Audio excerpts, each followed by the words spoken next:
Headline News, I'm Cindy Close. Floodwaters in southern Utah are receding as nearly 1,500 people return to their homes. 10 commercial planes went down in record numbers, taking hundreds of lives. David Goodnow looks back. It was the worst air show accident ever.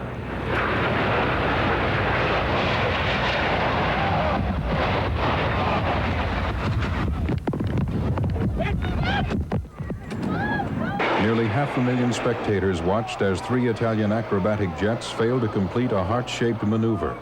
One jet careened into the crowd. 70 people were killed, including 2 Americans. It was just like a madhouse. Everybody was just running away from the fire because the cars got caught on fire, the trucks caught on fire. The West German government is calling for tough limits on low-level NATO training flights. 22 NATO planes crashed in the country in 1988, including an Air Force A-10 Thunderbolt fighter, which plowed into several homes in Ramscheid in December, killing 6 people. As a result, the United States, West Germany, Britain, and Canada have temporarily suspended fighter training flights.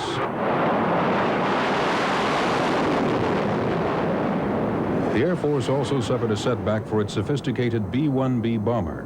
2 bombers crashed within 3 weeks in November. No one was killed in either crash. The Air Force inspected the planes and returned them to service. Ladies and gentlemen, the first B-2 bomber. The year ended on an up note for the Pentagon with the unveiling of the B-1 successor, the B-2 stealth bomber. The Air Force said the flying wing will be the cornerstone of America's strategic defense. But late in the year, officials said it may be too costly to produce until at least the mid-1990s. In June, one of the world's newest commercial airliners crashed into a forest during an air show in Mulhouse, France, killing 3 people. Investigators say the pilot was flying dangerously low.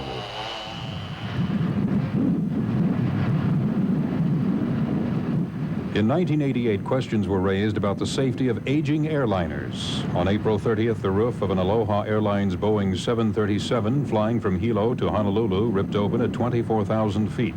A flight attendant was sucked out of the plane to her death. An amateur photographer took these pictures just seconds after the crippled jet landed safely on Maui. Suddenly it went poof, a loud noise, and it just, the whole thing come apart. And I personally thought we were all gone. Investigators believe metal fatigue from the stress of repeated takeoffs and landings caused the jet to tear open. The FAA ordered inspections of all older 737s. The investigation continues into the year's worst commercial airline accident in the United States. On August 31st, a Delta Airlines 727 failed to gain altitude and crashed on takeoff at Dallas International Airport. 14 people were killed when the jet burst into flames.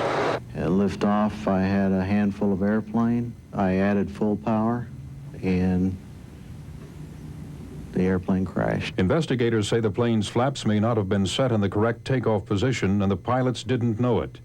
As a result, the FAA has ordered improvements to the takeoff warning systems of all U.S. airliners. David Goodnow, CNN, reporting.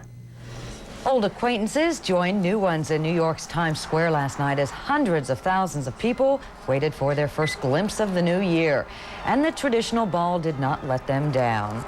In Pasadena, California, workers preparing for the annual Tournament of Roses parade had an ample supply of the flower. Float designers and their helpers are working hard, making sure this New Year tradition goes off without a hitch. And in Italy, some brave souls got the new year off to a shivering start, taking a traditional plunge in the Tiber River near Rome.